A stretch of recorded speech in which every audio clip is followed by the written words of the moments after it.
बड़ी खबर, बिहार में चुनाव की तारीखों का ऐलान कर दिया गया है। 3 चरणों में ये चुनाव होने वाले हैं। कोरोना काल में दुनिया में सबसे बड़े चुनाव, पहले चुनाव होने वाले हैं। 3 चरणों में ये चुनाव होंगे और पहले फेज का चुनाव 28 अक्टूबर को होने वाला है। दूसरे फेज 3 नवंबर, तीसरा फेज 7 नवंबर को। और वोटों की गिनती यानी कि पिटारा खुलेगा 10 नवंबर को। दूध का दूध, पानी का पानी हो जाएगा, किसके हाथ सत्ता आती है। तो 71 सीटों पर 28 अक्टूबर को, 94 सीटों पर 3 नवंबर को और 78 सीटों पर 7 नवंबर को वोटिंग होने वाली है। और क्योंकि ये कोरोना काल में चुनाव हो रहा है तो कई चीजें पहली बार की जाएंगी। 7 बजे से 6 बजे तक चुनाव का टाइम होगा। 1 घंटे अवधि बढ़ा दी गई है। आखिरी घंटे में जो कोरोना संक्रमित लोग हैं, जो मरीज हैं, उनको वोट डालने का हक दिया जाएगा। इसके अलावा बुजुर्गों को पोस्टल वोट की भी सुविधा दी गई है। और जो चुनाव के प्रचार का तरीका है उसमें भी कुछ एहतियात बरती जाएंगी। अब 5 लोगों से ज्यादा आप डोर टू डोर कैंपेनिंग करने नहीं जा सकते हैं। उम्मीदवार समेत 5 लोगों से ज्यादा डोर टू डोर कैंपेनिंग नहीं हो सकती है। तो ये पूरा वर्चुअल चुनाव नहीं होगा, नॉर्मल चुनाव होगा। रैलियां भी होंगी लेकिन उसमें सोशल डिस्टेंसिंग, देह दूरी मेंटेन की जाएगी। और साथ ही साथ रोड शोज भी किए जाएंगे, लेकिन गाड़ियों का जो काफिला होगा वो 5 गाड़ियों से ज्यादा नहीं होगा। उसके बीच में फिर अंतराल देना होगा। तो सबसे पहले क्विक कमेंट चाहूंगा सभी प्रवक्ताओं से। राकेश सिन्हा, आपसे शुरू कर रहा हूं। स्वागत करते हैं इस फैसले का। देखिए, सबसे अच्छी बात क्या है कि चुनाव आयोग ने जो कोविड के दौरान जो इंतजाम किया है, जिस पर लगातार प्रश्न किया जा रहा था, वो बहुत ही पुख्ता है। सोशल प्रोटोकॉल से लेकर जो व्यवहारिक इंतजाम है और जो एक जैसे सैनिटाइजर का होगा, पोलिंग बूथ की संख्या बढ़ाने का होगा, समय बढ़ाने का होगा, कोरोना मरीजों के फंडामेंटल राइट्स का उपयोग हो सके, वोटिंग राइट का उपयोग हो सके। मुझे लगता है कि जो लोग चुनाव आयोग पर सवाल उठा रहे थे, कम से कम संवैधानिक संस्था की इस श्रेष्ठता, विशेषता और उसकी ये तंदुरुस्ती पर सवाल ना खड़ा करें। और अपने तरीके से यह एक बड़ा चुनाव होगा, पूरे दुनिया के लिए संदेश होगा, सभी लोकतांत्रिक देशों के लिए, कि कोई भी आपदा लोकतंत्र को अपदस्त नहीं कर सकती है।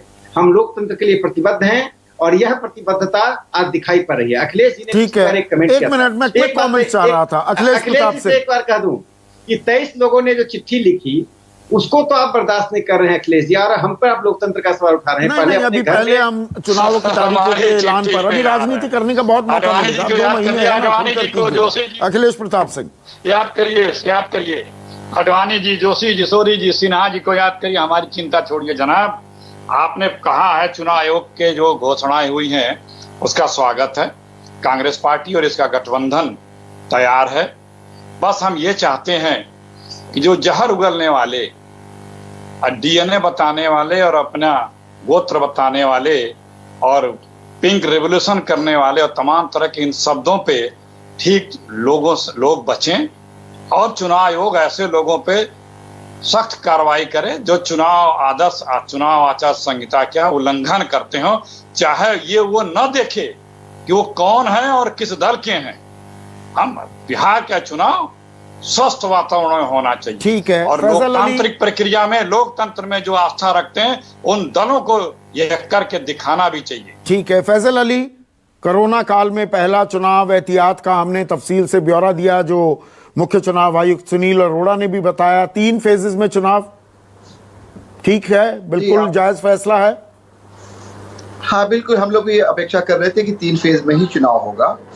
लेकिन कुछ चीजें हैं जो बहुत भ्रामक हैं। जैसे ये कहा गया अभी चुनाव आयोग की तरफ से कि जो कैंपेन होगा उसमें 5 लोग से ज्यादा डोर टू डोर नहीं जाएंगे। दूसरी ये कि जो कैंडिडेट की गाड़ी होगी उसमें भी शायद 5 गाड़ियों से ज्यादा का काफिला नहीं होगा। मैं एक छोटी सी बात आपको बताऊं, बिहार और जो हिंदी हार्टलैंड का चुनाव है, आप संदीप जी बहुत सालों से कवर करते आए हैं कि जब किसी भी पार्टी का, बड़ी या छोटी पार्टी का कैंडिडेट जाता है तो भले वो अपनी एक गाड़ी से चले लेकिन रास्ते में गाड़ियों का काफिला बनता चला जाता है। अभी मैं पिछले सप्ताह अपने चुनाव क्षेत्र शिवहर से लौट के आया, गाड़ियों का काफिला था, उस पे किसी भी कैंडिडेट का चाहे या ना चाहे उस पर कंट्रोल नहीं होता है। तो ऐसी स्थिति में जाहिर सी बात है कि जब 5 गाड़ी से कैंडिडेट निकला या 2 गाड़ी से निकला, उसके आगे पीछे जो गाड़ियों का काफिला होगा उसका भी नियम है, मुझे पता है, लेकिन उसके ऊपर किस तरह के कानून लगेंगे, किस तरह से वो मॉडल कोड ऑफ कंडक्ट का वायलेशन होगा, इस पे चुनाव आयोग ने कुछ नहीं कहा है। दूसरी बात ये कि जिस तरह से कह रहे हैं, अभी हमारे मित्र राकेश जी ने कहा कि बहुत ही व्यापक इंतजाम किए गए हैं, ये ठीक है, ये मास्क और सैनिटाइजर, इसकी जो बातें हैं वो अपनी जगह पे चुनाव में जो अधिकारी आए, कर्मचारी आएंगे उनके लिए ठीक है, लेकिन उन लाखों लोगों का क्या होगा जो चुनाव देने आएंगे। मैं अभी ग्रामीण क्षेत्र का प्रतिनिधित्व करता हूँ, जा करके आया हूँ, किसी के पास मास्क तक नहीं होता संदीप जी, किसी के पास सैनिटाइजर छोड़िए हाथ धोने का साबुन नहीं होता, लेकिन आप वो आएंगे वोट डालने। तो मुझे ये लगता है कि इस चुनाव के बाद हम लोगों को स्वास्थ्य और चिकित्सा की जो व्यवस्था, नहीं, ये चुनौतियां हैं, ये जायज सवाल उठा रहे हैं आप फैसल अली। हाँ, ये बिल्कुल ये चुनौतियां होंगी। अब आप रैली भी कर रहे हैं कि भाई देह दूरी बनाए रखिए, सोशल डिस्टेंसिंग कीजिए, रैली में तो बंदर हो जाते हैं लोग, और पूरी जिम्मेदारी से मैं ये शब्द, वो तो खंभों पर चढ़ जाते हैं, कौन कहां पर बैठ जाता है, तो ये एक बड़ी दिक्कत होगी। AK वाजपेयी कैसे देख रहे हैं इस फैसले को? दिक्कत तो होगी नहीं, फैसले का तो स्वागत करते हैं, इलेक्शन कमीशन सुप्रीम है चुनाव के मामले में, और लेकिन दिक्कत एक और है कि election commission law and order state के साथ मिलकर उसको कितना लागू कर पाएगा, और बिहार जैसे स्टेट में ये देखना होगा, ये भी बड़ी भारी चुनौती है। लेकिन मैं अपील करूंगा जनता से, खासतौर से बिहार की जनता से, कि जो भी SOP, जो गाइडलाइंस आएंगी इलेक्शन के दौरान, जो चीज़ें फॉलो करनी है उसको गंभीरता से लें, चाहे मास्क लगाने की बात है, चाहे सोशल डिस्टेंसिंग की बात है, या जब वोट डालने जाएंगे तो बूथ पे किस तरह से जाना है, कितनी डिस्टेंसिंग वहाँ फॉलो करनी है, क्योंकि अल्टीमेट सफरर जनता है, जिम्मेवारी भी जनता की होगी।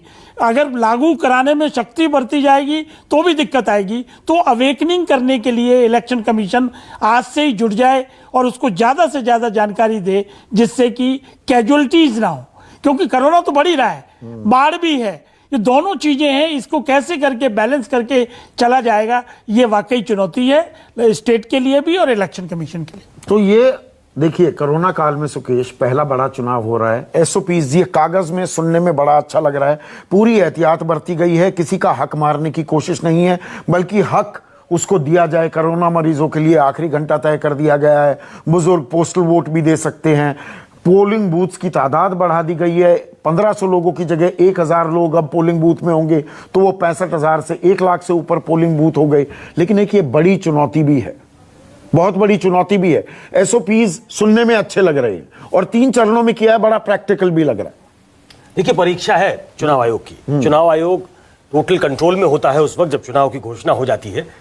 तो ऐसे में अब तो ये चुनाव अगर कोड ऑफ कंडक्ट लग गया ना, एकदम लागू हो गया, अभी से लागू हो गया। हाँ। ये चुनाव आयोग के लिए परीक्षा है, मैं इसलिए कहता हूं क्योंकि जैसा राकेश जी कह रहे थे कि अगर ये सक्सेसफुली चुनाव को कंडक्ट करा देते हैं तो पूरे विश्व में इस बात की प्रशंसा होगी कि ऐसे काल में जबकि पूरा विश्व कोरोना से जूझ रहा था, हम एक डेमोक्रेटिक प्रोसेस के थ्रू गुजरे।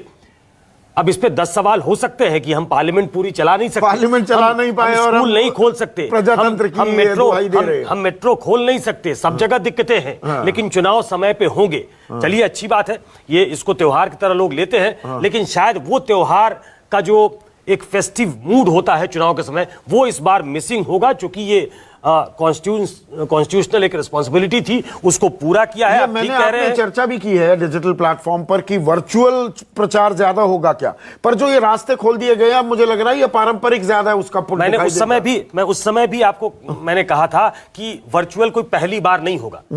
2014 के बाद हम वर्चुअल एज में प्रवेश कर चुके हैं, नरेंद्र मोदी हमको वर्चुअल एज में लेके जा चुके हैं। अब चुनाव मोबाइल पे बहुत ज्यादा प्रचार होता है। 2019 में सबसे ज्यादा प्रचार हुआ, बीजेपी ने उसका सबसे ज्यादा इस्तेमाल किया, और उसके बाद दूसरी पार्टियां उन्होंने कैचअप किया है। उनको मालूम है कि ये एक बड़ा टूल है, इससे इन्फॉर्म भी कर सकते हो, मिस इन्फॉर्म भी कर सकते हो, इसके बिना पे आप लोगों को अपनी तरफ रिझा भी सकते हो। तो वो एक बड़ा टूल है, लेकिन जो पारंपरिक तरीके हैं चुनाव प्रचार के, वो मुझे लगता है कायम रहेंगे, ऐसा चुनाव आयोग ने साफ साफ कहा है। और मैं एक ब्रेक ले रहा हूं, लेकिन ब्रेक नेहा राठौर हमारे साथ फिर से जुड़ गई हैं।